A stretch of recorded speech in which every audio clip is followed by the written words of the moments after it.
반갑습니다. 타임 레버리지. 시간을 들여 막대한 수익으로 치환한다. 7월도 얼마 남지 않았습니다. 네, 주말 잘 마무리하시길 바라겠고요. 방송을 촬영하는 시점으로 비트코인 가격은 3,800만 원이 조금 안 되는 자리에 머물러 있고 전반적으로 조금 밀리고 있는 물량 소화하고 있다고 보면 될 것 같아요. 계속적으로 조금씩 약보합 상태 보여주면서 조금은 지지부진한 장세, 재미없는 장세를 연일 이어가고 있어요. 투자자들이 지칠 수 있다. 거래량이 슬슬슬 빠지고 있는 그런 시점에 다다랐는데 이럴 때일수록 우리의 DCA에 집중해 주시고 타임 레버리지에 집중하시면서 시간을 들이시길 바라겠습니다. 리플 가격도 뭐 920원 초반대, 900원대 초반대 보여주면서 계속적으로 조금 도대체 언제 오르는 건지 이러다가 또 한번 큰 조정을 주는 건 아닐런지 등등의 노심초사하는 그런 분들도 많으실 텐데 가격에 집중하기보단 리플에 대한 가치와 펀더멘탈에 집중해 주시면서 계속적으로 본인의 수량 모아 가시길 바라겠습니다. 한 구독자 선생님께서 본인의 지금 수량 목표가 10만 개인데 한 60%까지는 달성했다라고 댓글을 달아주셨더라고요. 그런 식으로 본인이 뭐 10만 개면 10만 개, 5만 개면 5만 개, 나는 올해 말까지 몇만 개를 가져갈 거다, 몇십만 개를 모을 거다, 여기까지만 모으고 비트코인 모아야지, 여기까지 모으고 비트 이더 뭐 에이다 도지 슬슬 분산을 시켜야지, 이런 식으로 마음 잡아 주시면서 가격보다는 수량에 집중해 주셔라 라고 말씀 좀 드리면서 넘어갈게요. 라이트코인 잠깐 보고 가게 되면 현재 반감기 5일 정도 남았어요. 얼마 남지 않았고, 하지만 그에 반해서 전 반감기 때는 뭐 300달러까지 올라갔던 친구인데 아직까지 밑에 남아 있어요. 그렇죠? 언제 올라가는 건지 조금 투자하시는 분들에게는 의문도 들 것이고 좀 답답하신 분들도 있으실 텐데 계속적으로 온체인 데이터를 살펴봤을 때 고래의 움직임이 포착이 되면서 지갑 주소가 늘어나고 있다. XRP뿐만 아니라 이따가 언급드리겠지만 계속적으로 고래의 지갑 수는 늘어나고 있기 때문에 조금 더 시간을 들일 필요가 있지 않을까라는 말씀 드리면서 넘어가도록 하겠습니다. XRP 가격 얘기 좀 해볼 거고요. XRP 계속적으로 가격 예측을 하는 전문가라든지 애널리스트가 나오면서 뭐 다음 불런에서 다음 불장에서 20배 랠리가 올 것이다 하면서 올해 연말 정도에 뭐 25달러, 30달러 상승할 수 있다. 그러나 노련한 전문가는 투자자에게 중요한 조언을 제공한다 하면서 인내와 침착함이 필수적이다라고 하고 있어요. 포모 느끼시는 분들도 굉장히 많으실 수 있지만 지금은 우리가 계속적으로 수량에 집중해 주시고 다음번 불장이 왔을 때도 본인이 수량에 맞게 내가 어느 정도의 현금화를 해야 되겠다라는 계획을 가지시길 바라겠습니다. 하나 더 보게 되면 비트코인 분석가가 XRP 가격이 26달러로 급등할 것을 예상하고 있다라는 그런 지표인데 다가오는 상승장에서 25달러에서 30달러 사이에 급등할 수 있다고 예측하지만 이 축적 단계는 주의가 필요하다라고 하면서 여기서도 마찬가지로 너무 급하게 조급하게 살 필요는 없다라고 얘기를 하고 있고 지금 이런 차트를 보여주면서 예견을 하고 있는 거거든요. XRP가 다음 불런에서 잠재적으로 25에서 30달러까지 도달할 수 있다라고 믿습니다. 뭐 하나로 하면 한 3만 원대까지 간다라고 지금 비트코인 전문가들은 그리고 애널리스트들은 보고 있는데 뭐 참고만 할 뿐이죠. 이 사람들이 예상한다고 해서 다 맞는 그런 얘기는 또 아니니까요. 그러나 현재 축적 단계에 있으므로 이 포모를 느끼지 말아라. 포모 잘 아시죠? fearing of missing out 이런 부분에서 너무 본인만 뒤처져 있다고 생각하기보다는 계속적으로 꾸준하게 수량을 모아 나가시길 바라고 점진적으로 축적하고 인내심을 가지고 유지하십시오. 이 얘기 나오고 있네요. 불러는 시간 문제다. 불장이 오는 것은 시간 문제이기 때문에 그 전에 우리는 대비를 잘 해야 된다라는 부분에서는 저 또한 동감을 합니다. 가격이 뭐 15달러, 20달러, 여기서 말하는 25에서 30달러 뭐 올 수도 있고 안 올 수도 있겠지만 우리는 미래를 보면서 본인이 어느 정도 현금화할 시기 맞춰 보면서 계속적으로 상기하고 마인드셋 하면서 DCA 분할 매수 해주시길 말씀드릴게요. 다음 보게 되면 XRP가 스포트라이트를 훔치고 있다. 즉 다시 말해서 다른 비트코인, 이더리움을 제치고 그런 강조되는 하나의 스타성을 계속적으로 가져가고 있다. 라고 보고 있고 비트코인 시대가 막을 내리고 있는 것처럼 XRP가 계속적으로 주의를 받고 있다는 부분인데 잠깐 보게 되면 XRP의 강세 신호가 너무 많이 보인다. 이런 얘기거든요. 최대 100만 XRP 토큰을 보유하는 지갑 주소의 총 개수가 엄청나게 증가하고 있다라고 얘기 나오고 있어요. 온체인 데이터 그런 분석에 따르면 이러한 주소는 약 1900개나 된대요. 100만 개 이상을 가진 XRP 주소가요. 고래 활동이 이 인상적인 퍼포먼스를 크게 견인하고 있다. 고래들이 계속적으로 XRP의 강세 신호를 가져오면서 XRP를 축적을 하고 있다. 1억 개가 넘는 토큰을 보유한 고래, 웨일 XRP 계정은 199개로 급증했다. 정말 많네요. 100만 개도 1900개나 됐는데 1억 개가 넘는 XRP 계정도 199개까지 늘었다라고 나오고 있고 12억 달러로 고정된 코인의 미결제 약정과 결합하면 2년치 최고치를 반영하고 있다. 즉 한마디로 고래들은 XRP를 계속해서 최고치로 지금 모아가고 있다라고 말씀을 드릴 수 있고 XRP 관련된 긍정적인 펀더멘털은 코인에 대한 투자자의 관심을 새롭게 하는데 중요한 역할을 한다. XRP 네트워크의 총 활성 주소는 지난달에 23%, 작년 동기 대비 43% 이상이나 증가했다. 이런 낙관적인 성장을 감안할 때 커뮤니티는 당연히 장단기 시나리오 모드에서 XRP의 새로운 랠리를 예상할 준비가 되어 있다. 라고 하면서 계속적으로 XRP의 성장을 촉진하는 동시에 불가피한 시장 혼란의 시기에 저항을 유지하는 데 도움이 될 것이라고 예상한다. 그렇기 때문에 지금 우리는 XRP를 그냥 수량에 집중해서 모아 가시면 된다. 라고 좀 정리해 드릴 수 있을 것 같아요. 리플의 대담한 실험에서 스테이블 코인의 힘을 발휘한다라고 하면서 지금 연일 팔라우라든지 라투아니아, 몬테네그로, 홍콩 등등 뿐만 아니라 계속해서 국가 단위로 지금 CBDC 그리고 스테이블 코인에 대한 발행에 있어서 XRP가 열일하고 있는 모습 여러분들 느끼고 있을 거예요. 그렇죠? 이런 CBDC를 발행하는 부분에서도 XRP 레저상에서 도입이 되고 있다. PSC 이번에 새로 나왔죠. 팔라우 스테이블 코인 PSC의 도입을 기념한다. 라는 부분에서 팔라우에서 상품과 서비스 거래 방법을 크게 바꿀 수 있는 디지털 통화 프로토타입을 나타낸다. 팔라우 스테이블 코인은 자발적으로 사용하는 공무원까지 포함이 된다. 라고 하면서 리플이 계속적으로 쓰이고 있죠. 리플의 공식 홈페이지에 가도 팔라우 공화국 리플과 협력하여 XRP 원장에서 XRP 레저 안에서 미국 달러로 지원되는 스테이블 코인 파일럿 테스트를 시작했다. 7월 26일 얼마 안 된 기사고요.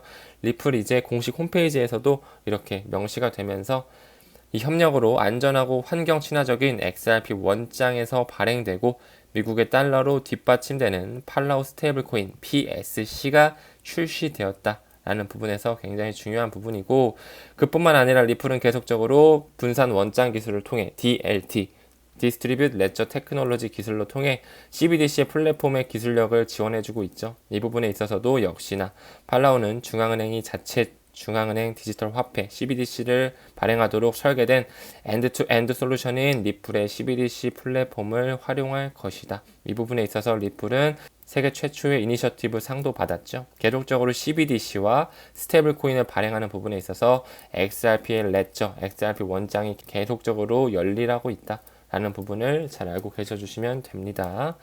더 나아가서 SBI, 일본의 최대 은행이라고 손꼽히는 은행 중 하나죠.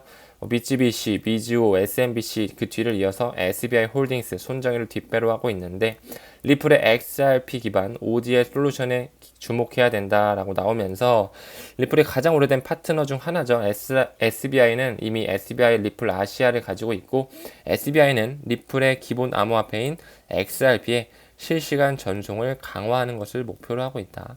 최근 웨비나에서 비용 효율적인 국제 송금을 촉진한다는 이 리플의 중요한 목표에 맞춰서 아시아 XRP 레저로 상당한 거래량 유입을 나타내고 있다. 라고 하면서 잠깐 더 읽어보면 블록체인 분석가는 이 슬라이드는 엄청난 양의 거래량이 아시아에서 그렇죠? XRP 레저로 올 것임을 나타내고 ODL, On Demand Liquidity는 리플이 결제 제공업체 그리고 금융기관을 위해 제공하는 서비스죠. 비금융권까지 모두 지금 아우르고 있다. 디지털 자산 XRP를 브릿지 통화로 사용하면서 국경을 넘어 신속하고 아주 효율적으로 트랜잭션이 빠르고 수수료가 너무나 싸고 블록체인 기반이라 정확한 그런 송금을 할 수 있는 스위프트 2.0의 방을 모두 깔아놨다. 라는 부분에 있어서도 우리가 XRP를 천천히 모아가야 될 필요가 있다. 라고 말씀을 드릴 수 있겠죠. 최근에 이제 법 이야기 잠깐 해보면 바이낸스도 지금 계속적으로 아직까지 SEC의 공격을 받고 있잖아요. 지금 바이낸스에 새로운 또 법률 자문위원이 합류가 되면서 같이 지금 이런 법적인 문제를 해결해 나가려고 노력하고 있거든요. 이 변호사 이름은 엘리널 허지스입니다. 이 창펑자오가 허지스를 실질적으로 영입을 하면서 앞으로의 그런 법적 공방에 있어서 조금 더 규제 명확성을 가져올 것이다 하고 있고, 이 허지스 같은 경우는 또 법 쪽에서 굉장히 풍부한 경험을 가지고 있다고 하더라고요. 뭐 캠브리지를 졸업하고 런던, 파리, 싱가포르, 홍콩 등등에서 로펌에서 근무를 했던 이 사람이다. 이분 허지스가 또 앞으로 어떻게 바이낸스의 규제 명확성, 증권의 규제 명확성을 가져올지 굉장히 중요할 것 같고, 허지스는 제가 바이낸스에서 일하고 창펑자오, CG와 함께 일하는 것을 좋아하는 이유 중 하나는 그가 열린 시각을 가지고 있기 때문이다 라고 말을 했고, 창펑자오는 이번 달 초 법무자문위원으로 임명되자 업계를 선도하는 우리 법무팀이 허지스가 이끄는 플랫폼에서 항상 사용자를 보호하고 우리의 플랫폼에서 위험을 관리한다는 사명을 계속해서 번성할 것이라고 확신을 하면서 앞으로 또 허지스의 역할이 너무나 중요하면서 규제의 명확성이 왔으면 좋겠다라는 개인적인 소망도 말씀드리고 넘어갈게요. 존 디튼 얘기 잠깐 나옵니다. 존 디튼은 SEC 의장이 증권법이 대부분의 암호에 적용된다고 할 때 이런 단서가 없다, 말이 안 된다, 앞뒤가 안 맞다 라고 하면서 지금 약간 게리 겐슬러를 저격을 하고 있거든요. 게리 겐슬러의 앞으로의 행방을 지켜봐야 되겠지만 항소할 수 있는 그 스탠스가 언제까지 갈 수 있을지 한번 지켜볼 필요가 있어요. 이제 말도 안 되는 기사가 하나 또 나왔더라고요. 게리 겐슬러는 SEC가 리플의 승리에 항소할지 여부에 대해서 밝히기를 거부하고 있대요. 자기가 지금 계속 예산도 지금 땡기고 있으면서 항소에 대한 어떤 그런 스탠스를 강하게 가져왔잖아요. 근데 얼마 전에 인터뷰를 하는데 항소를 자기가 할 것인지는 비밀로 하겠다, 말을 못 하겠다, 이런 식으로 얘기를 했거든요.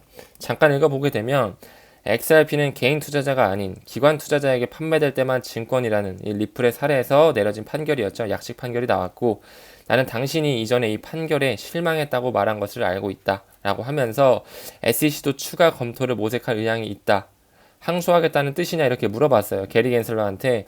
그럼 앞으로 계속적으로 그런 부분에 있어서 항소할 거냐 자세히 설명해 달라 인터뷰에서 이렇게 질문을 했더니 게리 겐슬러가 어떻게 대답을 했냐, 말도 안 됩니다.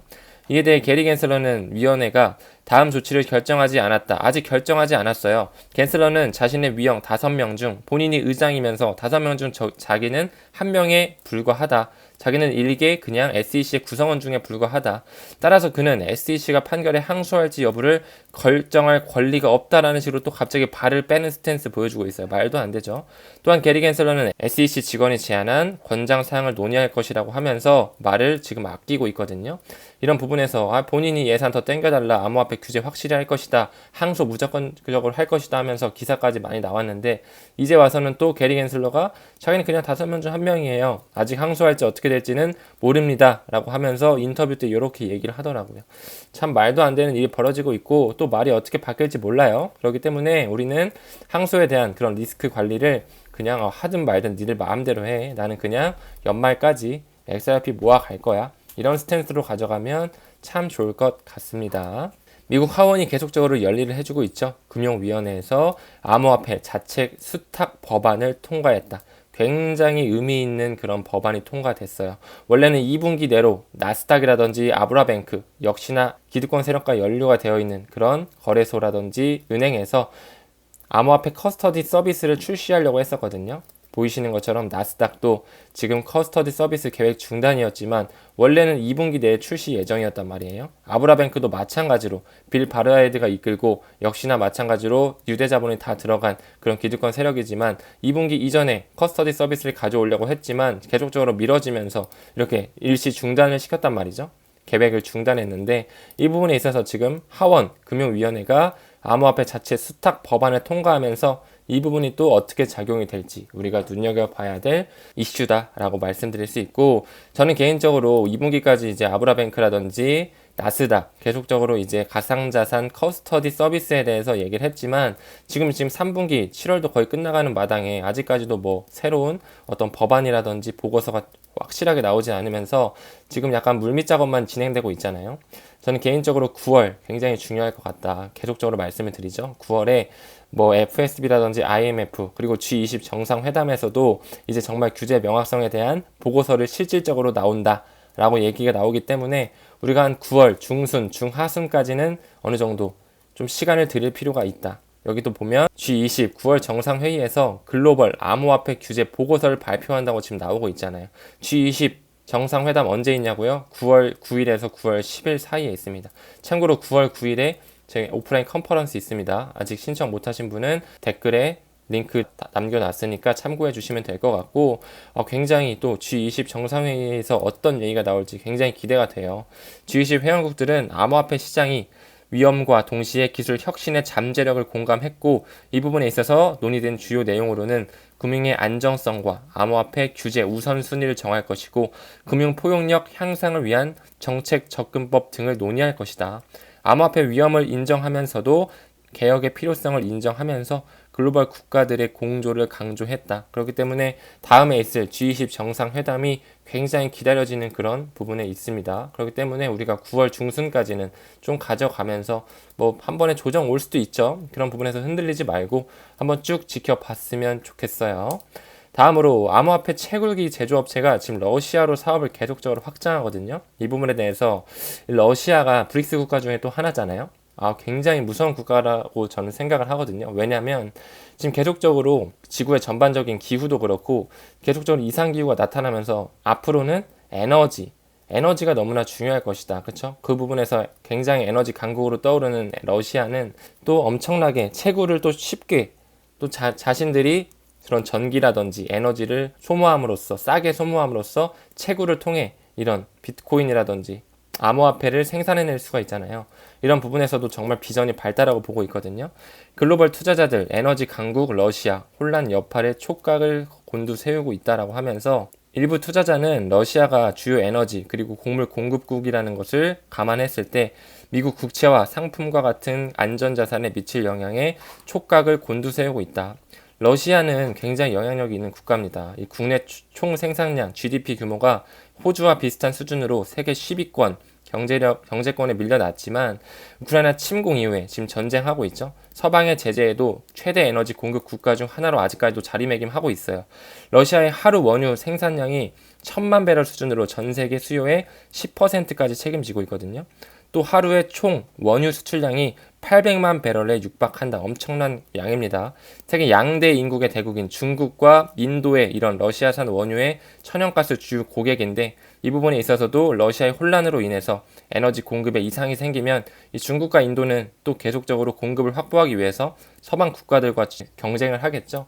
이 부분에 있어서도 러시아는 엄청난 키맨이다. 키포인트를 가지고 있다. 왜? 에너지 강국이기 때문에. 이 부분에서 채굴까지 시장을 가져오게 되면 또 엄청나게 미래에 있어서 먹거리 시장을 러시아가 쥐고 있는 그런 상황이 오겠죠.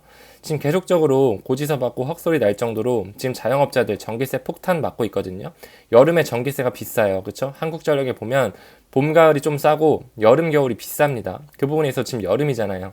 이제 아마 이런 기사들 폭주해서 나올 거예요. 여름이 지금 7, 8, 9월인데 엄청나게 전기세가 많이 나올 것이다. 자영업자들 더 힘들어질 것이고 하물며 지금 저 같은 경우도 채굴장을 운영하고 있는데 전기세가 조금 아무래도 폭탄으로 이번 달 그리고 여름 시즌에 너무나 부담이 많이 될 것 같아서 제가 이제 다음 달에 제 채굴장도 정리를 하거든요. 이런 부분에 있어서 에너지가 계속적으로 딸린다. 이런 전기 에너지라든지 난방비도 지금 이슈가 되게 많았잖아요. 그런 부분에서 자영업자들이 힘들어질 수밖에 없는 국면에 처해 있고 더 나아가서 로봇과 AI 같은 그런 4차 산업혁명의 붐이 이르면서 이제 사람이 필요 없는 시대로 점점 가고 있잖아요. 그런 부분에 있어서 우리는 더욱더 암호화폐에 대해서 투자하면서 미래에 대한 통찰력을 기르셔야 된다라고 말씀을 좀 드릴 수 있을 것 같아요. 그렇기 때문에 이 자영업자분들 특히나 전기세 이번 연도에 여름에 주의하시길 바라겠고 지구의 환경이 계속적으로 악화되고 있기 때문에 에너지에 대한 수요는 그대로인데 공급의 부족에 직면할 것이다. 그러면서 러시아 같은 그런 힘이 세지겠죠. 그러면서 브릭스 국가가 또 힘이 세지겠죠. 브릭스 새 결제 통화 진짜 나오나 하면서 힘받는 탈달러, 이제 달러가 또 힘을 잃으면서 브라질, 러시아, 인도, 중국, 남아프리카 공화국 하면서 신흥국들이 모인 이 브릭스 통화가 또 굉장히 힘을 받으면서 달러를 대신할 무역 결제 화폐를 사용할 것이다 라면서 움직임을 계속적으로 보여주고 있는데, 시간이 지나면서 미국의 달러의 힘이 한 번에 빠지기보다는 정말 우리가 느껴지지 못할 만큼 서서히 빠질 거거든요. 그런 부분에서 우리는 계속적으로 미래를 대비해야 되고, 브릭스 통화가 나오게 되면 이제 또 디지털 위안화를 앞세워가지고 어느 정도 본인들만의 무역망을 결성을 하겠지만, 뭐 결국에는 다극 체제로 가지 않을까요? 다극 체제로 가면서 디지털 세상으로 넘어오면서 그게 또 암호화폐가 접목이 되면서 시장의 파이가 커지겠죠. 그런 부분에 있어서 또 자산의 토큰화는 엄청난 힘을 실어줄 거고요. 브릭스의 새 화폐가 달러를 완전히 대체할 것이라고 기대하기도 힘들다라고 이야기하고 있어요. 맞게 해석을 하는 부분이라고 저는 보고 있고, 이 브릭스 화폐는 세계 최대 기준통화인 달러의 지위를 위협은 할 수 있겠죠. 하지만 브릭스가 탈달러를 이룬다 해도 세계 대부분 국가는 여전히 달러를 사용할 것이다. 달러를 한 번에 무너뜨릴 수는 없다라고 보고 있고, 이런 부분에서 달러를 완전히 밀어내기보다는 세계 경제 질서의 다극화, 한 명이 그런 기득권을 가지고 있는 게 아니라 조금 다양화, 다극 체제로 간다. 이제는 미국만 쥐고 있는 게 아니라 뭐 중국, 러시아, 인도 등등이 다극화 체제로 가면서 또 하나의 새로운 시대가 열 것이다. 그 시대는 디지털 시대가 되겠죠. 우리는 그런 부분에서 암호화폐에 대해서 공부하고 투자할 가치가 충분히 있다라고 전체적인 시야에서도 볼 수가 있을 것 같아요. 그렇기 때문에 지금 가격이 사실 그렇게 좋은 가격 흐름은 아니지만 우리가 계속적으로 모아갈 수 있는 그런 현명한 투자자, 구독자 선생님들 되시길 바라면서 금일 영상 여기서 좀 마무리 짓도록 하겠습니다. 시청 대단히 고맙습니다. 감사합니다. 성투합시다.